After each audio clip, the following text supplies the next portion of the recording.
If the CDC was a private company, it would be in a heap of trouble with the federal government right now. But because the CDC is a branch of the federal government, it's in trouble with no one. But that doesn't mean the FDA is very happy with their stance on this year's flu outbreak. Last week, the Centers for Disease Control and Prevention released updated figures admitting that this year's flu vaccine is even worse than they first thought. Now, health officials believe the shot is 77% ineffective, meaning only 23% of those who got the shot are even partially protected from the flu.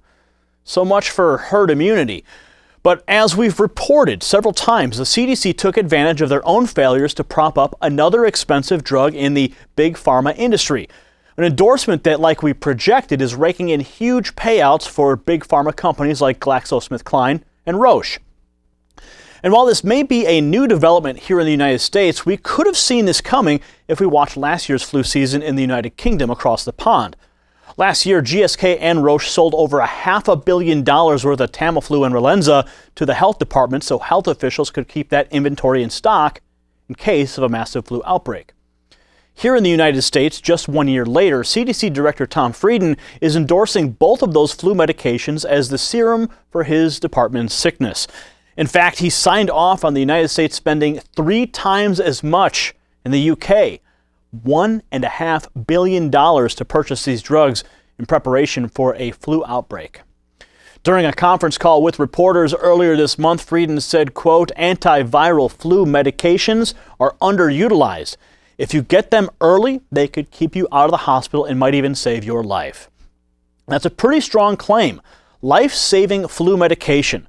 But here's the thing, those two companies aren't even allowed to make a promise that bold. It's against the law, thanks to FDA regulations. The Food and Drug Administration explicitly prohibits drug companies from making such bold claims, and yet the guy in charge at the CDC issues a ringing endorsement, and the money starts flooding in. That alone is enough evidence to prompt an immediate investigation, but on top of that, the Cochrane Collaboration is a group that reviews and researches medical claims. You could call them a watchdog group. And their Dr. Tom Jefferson says the CDC studies are poorly designed and unreliable. Plus, Jefferson says that these studies are funded by the drug's maker and led by researchers tied to the manufacturers. So we've evolved from herd immunity to now herd stupidity. Now, if these claims are true, we're bordering on herd corruption. The guy in charge of preventing the flu admits that he failed. Now, the same guy is cleaning up the mess by hurdling the FDA regulations and promoting big pharma drugs. Tom Frieden created his own demand, and now he wants you to buy Tamiflu at $13 per pill. Meanwhile, doctors can't even prove if Tamiflu is any more effective at beating flu symptoms than a generic version of acetaminophen or ibuprofen. Critics say that as long as Tom Frieden runs the CDC, it should be renamed the Centers for Disease Promotion and Corruption.